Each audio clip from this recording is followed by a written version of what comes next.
Kamusta mga tol? Ang ganda ng laban, no? Ang pogi pa ni Papa Luka. Ay! Papa Luka at Megastar binuhat na nga Mavericks sa Game 1. Mavericks versus Wolves Game 1. Tirahin na natin yan. Pero bago yan, atsara muna tayo. Focus lang sa goal. Okay game, unang-unang play pa lang. Ayan kagad yung sinabi ko sa preview, oh. Kapag dinoble team mo si Pusakat sa poste kasi merong mismatch, kay Capri ka ngayon mahihirapan sa ilalim. May foul na nga, tinamaan pa sa mukha oh. At mukhang mahihirapan talaga si PJ Wash kay Pusakat mga tol, no? Ayan oh, inatake close out. Sinabi sa Alexander Gafford, layup yan. At ito si Jaden McDonald's ngayon tumama kay Papa Luka, no? Si Capri drop coverage. Ayan na nga, nanggugulang na nga si Pogi. Tirang Pogi, shoot! Ay! At tapos, tignan nyo yung ginagawa ng Wolves mga tol, no? Hindi sila dumodouble team eh, no? Kaya na Jaden McDonald's mag-isa yan eh. Magaling dumipesa yan eh. Wala ka na nga, oh.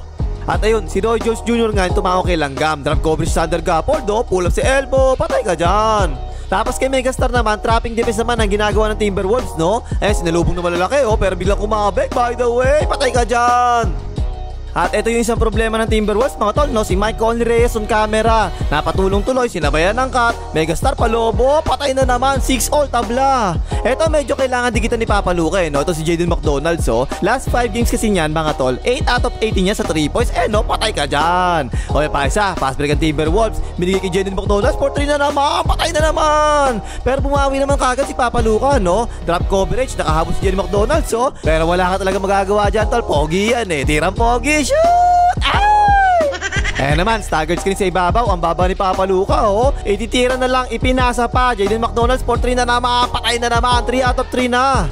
Nakita mga tol, no? Ito yung sinasabi ko dati sa preview na dapat yung tao ni Capre, si PJ Wash, para makiiwas siya sa pick and roll defense, diba? Kasi yung drop coverage niya, todas talaga siya dyan. Easy target talaga siya kina Megastar. Patay ka dyan. At ayan na naman, no? Lugi talaga yung Mavericks sa matchup na to, no? Kapag tumulong sila, malilibre palagi si Capre sa ilalim. Pinakita na natin to sa preview, yung foul na naman nga. Ang pinagtataka ko, bakit kaya ang daming kumukuha ng offensive rebounds Mavericks, no? Nakakatakbo tuloy yung Timberwolves sa first quarter. Langgam for 3, patay ka dyan. Pero nag-counter naman kagad yung Mavericks, mga tol. Binilisan nila mababa ng bola, no? PJ Wash sa corner for 3, patay ka rin dyan. May foul pa nga sa ilalim kay Capre, oh. Nakita tingnan niya depensa mga tol kay Langgam, oh. Soft double team ang ginagawa ng Mavericks, parang nakasone, no? Ay pinasa sa weak side corner, tapo no sabaw. Dito naman tingnan niyo si Riley Reid mga tol, hindi makatulong oh. Eh kasi nga ang ganda talaga ng shooting ni PJ Wash sa corner dati. Tuloy-tuloy si Megastar, layup yan. Naka-fast break naman ng Mavericks dito. Yan akala ng Timberwolves walang kwenta si Boy Tigas no? Eh ang tigas niyan, patay ka dyan. Nayayari sa fast break yung Timberwolves mga tol no? Although nakakababa naman agad sila sa depensa, pero ginagawa ng Mavericks, dinediretso pa rin ni Megastar. Tuloy-tuloy may kasama ang foul timeout ng Timberwolves. Tapos Timberwolves naman, pick and roll Hindi ko sure kung bakit ang taas ni Papa Luka no? Si Walker yan Napasahan tuloy si Slomo, binilisan ng tira, bahala si Lord, pasok naman yan. At ito yung sinasabi ko na hindi ko gustong i-matchup ng Timberwolves si Walker kay Papa Luka. Kumat si Rogers Jr., nice paso, dak-dak. At tapos nagulat ako mga tol, si Slomo yung nagbantay kay Papa Luka no? Kaya ba talaga ni Pong Pagong ang Pogi? Ayun, napaul na nga. Tapos sabi natin sa preview, walang no choice talaga yung Mavericks kundi umipit silang lahat sa loob. Kasi ang lalaki nga ng Timberwolves ibibigay nila itong weak side corner talaga no? O yan, si Slomo walang yamo, nagkape sa 3 points sa walang ya for 3, patay ka dyan. O yan pa, si Slomo na naman, tingnan niya pinapatira ni Papa Luka no? Pero inilapat ni Slomo ng dahan-dahan. Slomo nga nadulos pa yung walang niya Dahan-dahan na, nadulos ka pa. Pero yun, tirang Pagong, patay ka dyan. At ayan na yung malakas na bench ng Timberwolves mga tol Si Riley Reid binilisan na, malapit na raw siya. Tapos bigla ibinitin pa, naku po, sakit sa puso niya, patay ka dyan. At nakaaga pa yung Timberwolves, napunta tuloy kay Langgam, huling tira sa first quarter, sinapian ni Jordan for 3, patay ka dyan. Ayun, natapos na yung first quarter, 27-33 lang mga Timberwolves. Hoy, like mo napipi ko na ako sa'yo makakuha ka sa tingin nako, sinasabi ko sa'yo, mag-like ka na. Tapos second quarter, pick and roll ng Timberwolves. So ang taas si Alexander Gafford And si Capri sa roll, kikot kay Jaden McDonald's for 3, pang-apat na 3 points na yan Pick and roll din yung Mavericks. Iniba na kagad ng Timberwolves depensa Ang taas ni Capri ngayon Sinagasaan lang ni Alexander Gafford si Mike Conley on camera. Dak-dak. Ang ganda talaga na nilalaro Jaden McDonald's mga tol. Ayan pa isa fast break, marig yung bantay, kayang-kaya na yan. Timeout ang Mavericks. At tapos tall lineup yung ginawa ng Timberwolves dito mga tol Walang nyamo 4 na 6'9 pataas Pinostian na mismatch, napatulong kagad. Si Slomo, tira Pagong, naawa pa nga. At as usual, trapping defense yung ginagawa nila kay Megastar. Kasi maraming malaking pwedeng tumulong sa roller So sa labas talaga pwedeng may malibre. Papa Luka, shoot! Ay buti nila Pogi. Oh, ito pa, nag-trapping defense na rin sila kay Papa Luca. Meron nga kasi malalaking pwedeng tumulong sa loob no? Pero tuloy-tuloy, layup, yan. Tingnan nyo naman ang depensa ng Mavs mga tol, iniiwan nila yung weak side corner, diba? Kasi nga, sabi natin sa preview, kailangan talaga nila tumulong sa loob. At hindi naman consistent yung mga 3-pointer ng Wolves sa corners, tungkab na nga, So, pass break tuloy yung Mavericks, nakababa naman kagad yung Timberwolves, Pero ibang klase talaga si Megastar, pag walang topak, tuloy-tuloy, layup yan. Eto, isolation naman, si Papa Luca, si Langgam yung bantay, Dinaan sa pagkapogi, pinwersa si Langgam, ang pogi talaga, shoot! Ay! At binibilisan palagi na Mavs ang laro, mga tol, ha? Nakababa na naman yung Timberwolves, Pero again, atake pa rin kagad yung Mavericks, Papa Luca, shoot! Ay! Time out ang Timberwolves.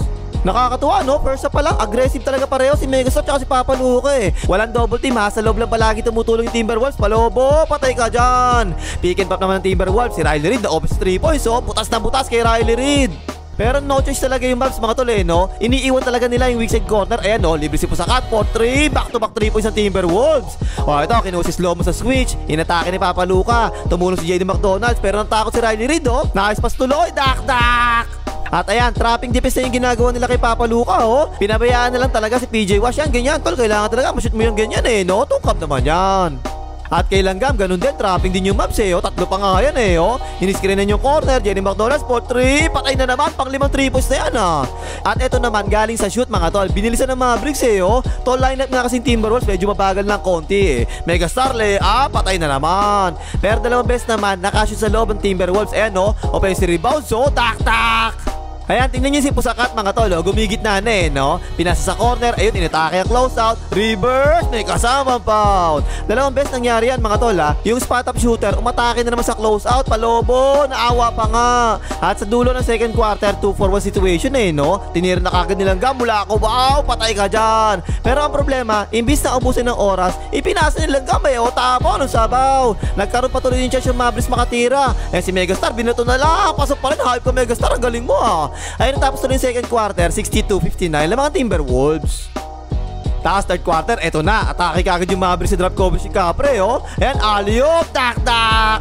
Ayan, pa isa, tingnan niya, Kahit nga yung commentator, diba, si Coach Stan Van Gundy, sinasabi niya, ay, ayoko tong drop coverage si Capre, alley-oop, tak-tak. Pero yun, binago nga kagad, no? Trapping defense na yung ginagawa ni Capre. Pinasa, natapik, tapo, nasabaw. Dire-diretso ngayon sa fast break ng Timberwolves. Jaden McDonald, si Brian, dak-dak. Pero kinakain pa rin talaga ng Mavericks ang Timberwolves sa loob, no? Parang kakaiba, no? O yan pa isa, loob na naman. Ano ka, Capre? Depensa naman.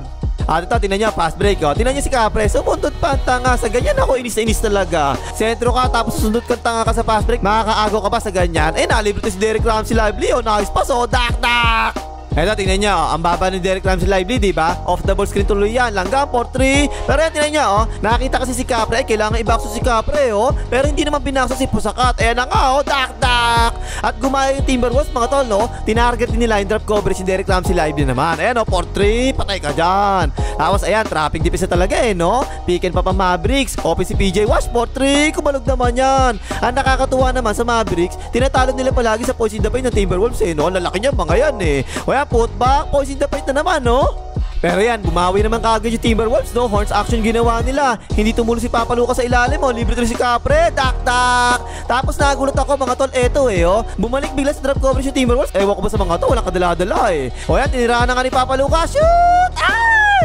Pero kay Megastar, ayan, consistent trapping defense talaga ginagawa nila, Pero walang yamo galing talaga ni Megastar dito, no? Wakali, pabanda pa nga. Fast break na naman ng Mavericks dito. Si Boy Tigas, tinigasan, Sabay kikot ngayon sa corner. Green-minded, open niya for 3. Patay ka dyan, lamang na ang Mavs. At tignan nyo yung depensa ng Mavericks sa loob, mga tol. Ayan, tulong-tulong talaga sa loob, no? Open tuloy yung labas, open niya for 3. Kumalog naman. Pero ito, mga tol, pang 38 na 3-point attempt na yan ng Timberwolves. Ang dami, O yan pa isa, tingnan niya, sobrang skip talaga sa loob, no? Pinapabayaan na lang talaga yung labas. Tumama na nga sa paa, tapo ng sabaw. Eto, mga tol, gusto ko tong matchup na to, Para yung mabagal, pero malaki talaga yung lamang sa kapugian. Hindi dumudouble yung Timberwolves, no? Mas malaki kasi yung bantay, O yan, tungkab na nga. At ito, grabe conception to, no? Ganda, napakagandang paso ni Papa Luca, hayop. Pero sinabayan yung dak-dak, wala na nga.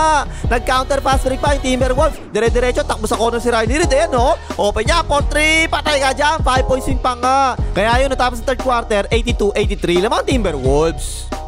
Tapos fourth quarter, ang ganda ng simula ng Timberwolves no? Off the ball screen sa corner, kanina pa maitea, 4-3, patay ka dyan. Pero nagsimula ng malasin ng Timberwolves mga tol. Si Capri ang lapit na tirang engkanto, baldog. Ayun, loose ball call pa nga, nice call rep Buti na lang di Celtics yung kalaban no? At gumanda na rin yung depensa ng Mavs nakasalaksak pero ang ganda ng kosa sa ilalim, tapo ng sabaw. Ito pa isa, ang ganda ng depensa ng Mavericks sa loob tirang engkanto, nice defense na naman. Ayun, eto na naman yung atake sa drop coverage si Capri mga tol. Bumalik na naman kasi kayo dyan, wala kayo kadala-dala, todos talaga kayo dyan. Ulam na ulam kay Papa Luka yung drop coverage si Capri mga tol. Ayan pa isa, shoot! Ay! Sige, Pogi, tirahin mo na kasi itira mo na itira, hat na hat ka na shoot! Ay! Lamang na yung Mavs. 9-0 run ng Mavericks mga tol. Ang ganda kasi ng depensa ng Lively. Tingnan nyo tuloy-tuloy sa fast break ng Mavericks. Si Rogers Jr. tuloy-tuloy, pasok na naman. Ang ganda ng nilalaro Derek Ramsey Lively mga tol no. Depensa na naman ng Mavericks.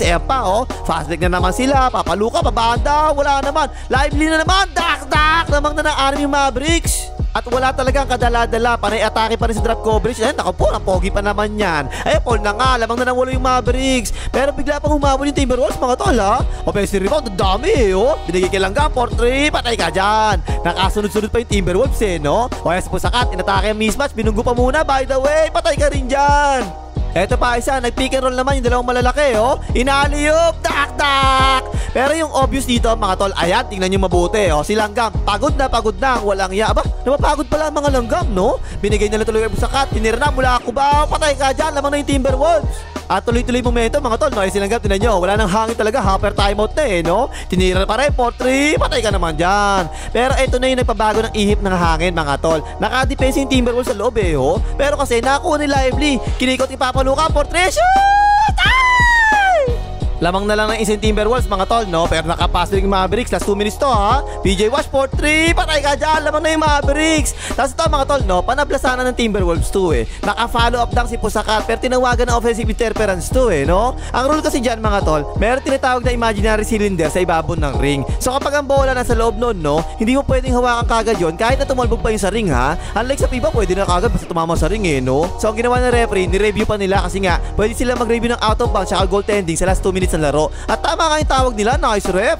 So bola ng Timberwolves naman na dalawang Mavericks no. Ito dapat panira na dapat to 6 na 3 points na kasi nasushoot mo pero di mo tinira, pinasa mo pa. Inatake close out, alley-oop, nice defense, Pogi. Ay! At ang ganda ng ginawa ni Coach Q dito mga tol, tumimot ka agad siya. Lamang sila dito Nakapagpahinga tuloy ng konti si Papa Luka. Isolation, step back jumper, shoot! At sinubukan pa nga makahabol uli ng Timberwolves no. Pero kasi sumabla yung pangalawang free throw ni Mike Conley Rezong camera. Ayun, tapos ang boxing panalo ang Mavericks 108-105. 1-0 na lamang ang Pogi. At ang ganda talaga ng larong ito mga tol no? Maganda kasi tawag na referee, hindi luto Ang nakakatawa lang dito, 62 points in the paint ang Mavericks 38 points in the paint lang ang Timberwolves. Tapos 6 out of 25 naman sa 3 points ang Mavericks. At 18 out of 49 naman sa 3 points ang Timberwolves. Parang baliktad no. Yung mas malalaki tumira sa labas, yung mas maliliit tumira sa loob, hanip 30 points si Megastar at 33 points naman si Pogi. Okay na pang himagas, mag-like kayo mga hater ng Celtics.